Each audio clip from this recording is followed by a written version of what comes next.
Notre voyage à Porto Rico touche à sa fin et pour finir, on a décidé de se rendre sur l'île de Vieques.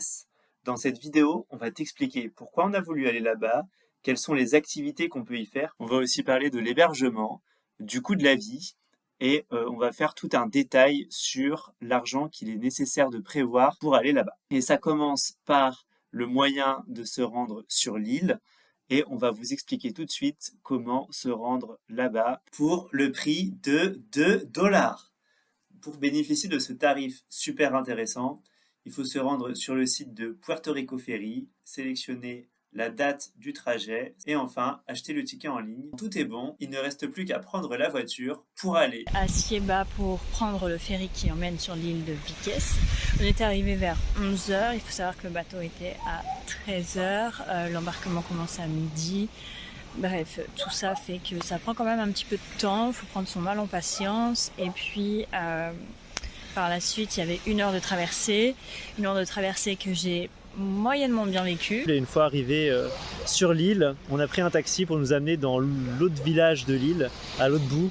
Là, on est actuellement donc Esperanza. Ouais, ce qu'il faut savoir aussi par rapport au ferry, c'est qu'il faut le réserver une quinzaine de jours à l'avance sur un site internet. Donc il faut un petit peu anticiper. C'est vrai que là, il était déjà bien rempli, voire même complet. Il est assez sollicité ce ferry, donc faut pas manquer sa chance. Et le mieux aussi, c'est de ne pas avoir trop le mal de mer, parce que voilà, il y a quelques vagues et il y en a une qui pourra témoigner. Ça secoue un petit peu et j'étais pas prête. Voilà. Ça allait, j'ai réussi à gérer quelques petits exercices de respiration, mais j'ai connu mieux quand même comme moment dans ma vie. Heureusement, c'était pas trop long. Ouais. Donc l'intérêt d'aller à Esperanza quand on est à Vieques, c'est que c'est là-bas qu'il y a des plages et c'est aussi là-bas qu'on va avoir des petits hôtels. Et également, c'est vraiment un charme qu'il y a dans ce village-là où on peut circuler à pied et il y a vraiment une ambiance conviviale. Donc on a choisi l'hébergement le moins cher qu'on a trouvé là-bas qui était de Lazy Guest House. C'est quand même pas donné. Faut quand même compter 100 $ américains par nuit. Et pour ce prix-là, on n'a pas de cuisine. On a juste une chambre avec salle de bain. Donc c'était assez limité et on a dû ensuite aller à chaque fois manger au restaurant. Aller à Vieques, c'est pas non plus donné. Et puis les restaurants, ils facturent environ 10 à 15 $ par plat. Mais par contre, l'endroit, il est vraiment sympa, puisqu'en fait, pour la petite histoire, Vieques, c'était une base militaire américaine qui a été abandonnée dans les années 90. Et suite à ça, c'est vraiment devenu un endroit complètement laissé à la nature. D'ailleurs, il y a toute une zone aujourd'hui qui n'est toujours pas accessible pour les touristes. Et donc, c'est vraiment un endroit préservé. Esperanza, l'endroit où on était, c'est en dehors de l'ancienne zone militaire. Et c'est vraiment un petit village au bord de l'eau où on a accès à plusieurs attractions directement à pied. Le seul petit enjeu, c'est qu'il n'y a pas vraiment de supermarché. Il y a juste une petite supérette. On a pu acheter quelques produits pour le petit déjeuner.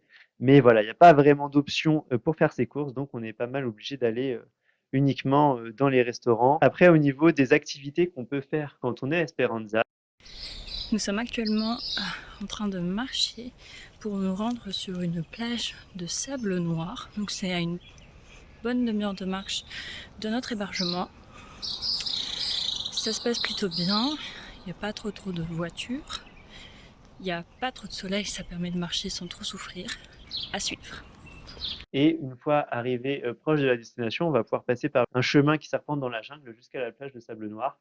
Bon, on a trouvé que le sable n'était pas si noir que ça. Il y avait quand même beaucoup de sable normal, mais ça reste quand même un endroit sympa pour venir voir quelque chose de différent. L'autre endroit qu'on peut visiter directement à pied depuis le petit village d'Esperanza, donc on va avoir la Playa del Cayo. Donc ça, c'est vraiment la petite plage qui est à côté du village. Il y a pas beaucoup de fond. C'est un endroit où vraiment on peut venir faire de la plongée, du snorkeling. Donc, on avait nos scuba diving et on a pu venir nager. Il y a des langoustes, on a pu voir des raies, on a aussi pu voir beaucoup de poissons.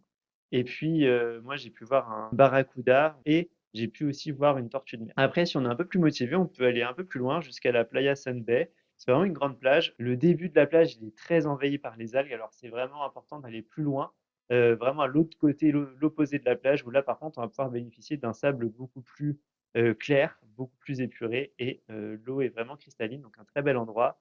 Hello, donc là on est en direction de la plage. Et comme vous pouvez le voir, on n'est pas les seuls. La particularité de l'île de Vieques où on est depuis hier, c'est les chevaux sauvages. Il y en a partout. On en a déjà croisé pas mal ce matin quand on est allé vers la Playa Negra, une plage qui était censée être noire. Bon, en réalité, elle n'était pas si noire. Mais on a vu beaucoup de chevaux sur la route. Et là, ça y est, ils sont là, ils sont sur le chemin de la plage eux aussi. Donc c'est la petite famille. Il y a celui du milieu, il est un peu plus petit, c'est le poulain. Et j'imagine que c'est le papa et la maman là, qui sont devant et derrière. Donc ils nous montrent le chemin et on les suit. Ils sont pas du tout farouches, hein, ils sont habitués à la présence des humains. D'après le taxi, ils aiment même bien venir finir les canettes de bière qui ont été laissées par les touristes. Donc voilà, c'est des chevaux sauvages mais en même temps qui aiment bien la présence des humains. Et d'ailleurs, depuis tout à l'heure, ils ne nous calculent pas du tout. Après, voilà, vaut mieux pas trop s'approcher, il faut éviter de les toucher, ça reste des animaux sauvages, avec un comportement qui peut quand même être imprévisible. Et enfin, le clou du spectacle, quand même, quand on est à Vieques, l'élément qu'il ne faut surtout pas rater, c'est tout simplement la bioluminescente baie. C'est la plus importante du monde. C'est l'endroit où on peut voir les lumières les plus fortes quand on est la nuit.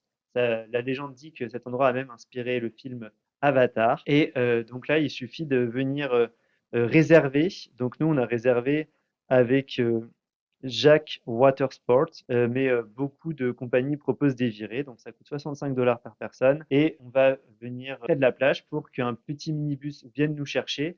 Et au bout d'une demi-heure et d'une route vraiment rocailleuse et bien après avoir été bien secoué, on arrive dans la pénombre totale au bord de la baie. Et là, on va pouvoir embarquer dans des canaux transparents pour aller venir traverser la baie. Et c'est vrai que c'est vraiment incroyable. Le fond du canot se colore de plein de couleurs. En fait, c'est des organismes, c'est du phytoplancton qui reflète la lumière emmagasinée pendant la journée et qui du coup la reflète pendant la nuit. Donc c'est vraiment impressionnant. Si on met sa main dans l'eau, et ben on voit des traînées de lumière qui suivent la main. Même quand on rame, ben, on peut aussi voir la couleur de l'eau changer quand on met la rame dans l'eau. Puis aussi, on conseille très très fortement de prendre de l'anti-moustique. La baie s'appelle la Mosquito Bay et c'est vraiment pas pour rien. On n'a jamais, je crois, vu autant de moustiques dans notre vie. Alors surtout, n'allez pas là-bas sans anti-moustique. Donc Vieques, c'est quand même une belle destination. Quand on est en particulier à Esperanza, il y a vraiment un côté bout du monde. On est vraiment sur une petite île qui est au large de Porto Rico, qui est elle-même déjà une île. Et en fait, on est à mi-chemin vers les îles Vierges américaines. Donc c'est vraiment un endroit sympa, un peu en dehors du temps, en dehors du monde, complètement isolé. Et on a accès à des quand même très jolies plages. Il y a différentes choses à faire directement à pied quand on est à Esperanza, donc c'est pas très gênant de ne pas avoir de voiture. Après, c'est quand même un endroit qui coûte cher. Au final, pour un voyage de 3 jours pour 2 personnes, en prenant en compte toutes les dépenses, on est quand même autour de 860 $ américains. Donc c'est vrai que c'est pas donné. Après, voilà, c'est vraiment un endroit paradisiaque, avec des plages et des activités qui sont uniques. Donc nous, on trouve que ça vaut quand même le coup, mais c'est vrai que c'est un budget.